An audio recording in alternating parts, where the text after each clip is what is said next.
কথা বলো, অথচ তোমার অস্তিত্ব ছিল না, তোমার কোনো সূরত ছিল না। আমি আল্লাহ তোমাকে সূরত দিলাম। আর সূরতের আগে যদি তুমি তাকাও, সূরতের আগে তাকানোর পরও তোমার কোনো অস্তিত্ব পাবে না। আজকে বিজ্ঞান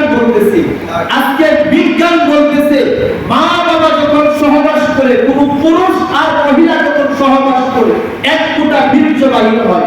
আর এই এক ফোঁটা বীর্য মায়ের ডিম্বাণু পর্যন্ত পৌঁছে যায়।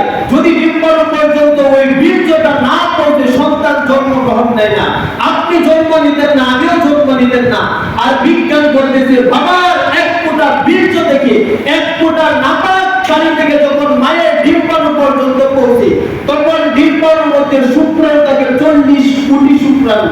আর এই 40 কোটি শুক্রাণু থেকে আল্লাহ রাব্বুল আলামিন 39 কোটি 99 লক্ষ 999 হাজার শুক্রাণুকে পিছনে পালায়া আপনার শুক্রাণু অর্থাৎ আমাকে, আপনাকে আমার মায়ের গর্ভের মধ্যে, আমার মায়ের ডিম্বাণুর মধ্যে নিয়ে পৌঁছাইছে, যার কারণে আমি মানুষ হয়ে জন্ম নিয়েছি।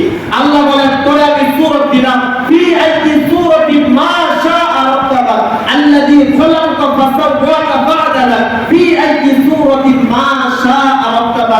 কিভাবে তুই এখন আল্লাহকে ভুলে গেছস? তোর এখন মুখ হইছে, খাইতে পারস, খাবার খাইতে পারস। আর তোর মায়ের পেটের মধ্যে যাবে 10 মাস রাখলাম, ওইখানে খাবারের কোনো মেশিন ছিল না। তোর মায়ের মাসিকের দরজাটা আমি বন্ধ করে তোর মায়ের নাভির সঙ্গে তোর খাবারের একটা নাভির লাইন আমি লাগাই দিলাম, যার কারণে তোর মায়ের ওই রক্তটা তুই বাঁচিয়ে আসলি। আর তোর মায়ের ওই গর্ভের ভিতরে কোনো বৈজ্ঞানিক, তোর বাবা, এমনকি আমি আল্লাহ ছাড়া পৃথিবীর কেউ খাবার দিতে পারতো না। সুতরাং তোরে আমি এত সুন্দর করে বানাইলাম। কাইফা তাকফুরুনা বিল্লাহি ওয়া কুনতুম আমওয়াতান ফাআহইয়াকুম সুম্মা ইউমীতুকুম সুম্মা ইউহয়িকুম সুম্মা ইলাইহি তুরজাউন। এত আকৃতি দিলাম, এত সুন্দর করে তোরে আমি নাপাক একটুটা বীর্য থেকে বানাইলাম। এখন কিভাবে তুই আল্লাহকে ভুলে গেছস?